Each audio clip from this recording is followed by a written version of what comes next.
இப்போ நாம் வந்து ஒரு சிம்பிளான அர்ஜெண்ட்டான ஒரு தக்காளி சாதம் செய்ய போகிறோம். அது வந்து நம்ம டெய்லி வந்து ஸ்கூலுக்கு என்ன கொடுக்குறதுன்னு யோசிக்கும் போது இப்படி ஒன்று பண்ணி பாருங்கள். அப்புறம் மிக்ஸி ஜாரை வச்சுட்டு அது கொஞ்சம் சின்ன வெங்காயம், கொஞ்சமாக வெள்ளைப்பூண்டு, ஒரு சின்ன துண்டு இஞ்சி, இதை எல்லாத்தையும் போட்டு லைட்டாக அரைச்சி எடுத்துக்கணும். வச்சு குக்கர் நல்லா காஞ்சிருச்சு. அதுக்கப்புறம் அதுக்கு தேவையான அளவு எண்ணெய் ஊற்றுறோம். நான் பட்டை, கிராம்பு, ஏலக்காய் எல்லாம் போட்டு அரைச்சி வச்சுருக்கேன். அது ஒரு சின்ன ஸ்பூனில் கொஞ்சமாக போட்டுக்கோங்க.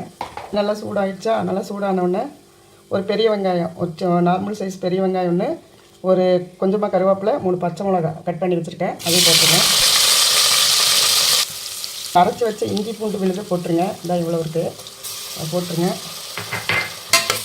போட்டு ஒரு கிண்டுக்குங்க வந்துடும். அப்புறம் ஒரு 4 தக்காளி நல்லா பழமாக பார்த்து கட் பண்ணி வச்சுருக்கேன், அதையும் போட்டுருங்க.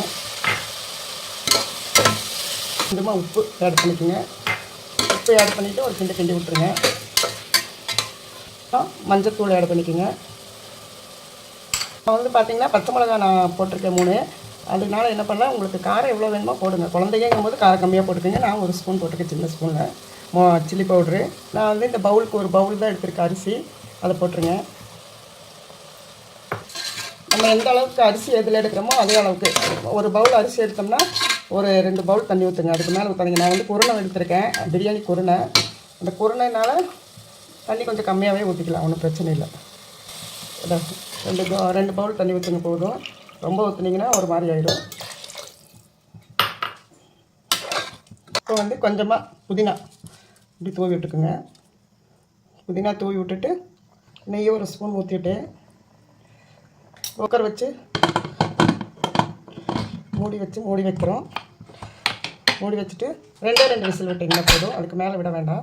தக்காளி சாதம் ரெடி. சாப்பிட்டு பாருங்கள். அது கூட நான் வந்து கோவக்காய் பொரியல் வச்சுருக்கேன். சுட சுட தக்காளி சாதம். இதை வந்து நீங்கள் உங்கள் குழந்தைகளுக்கு லஞ்ச் பாக்ஸாக செஞ்சு கொடுங்க.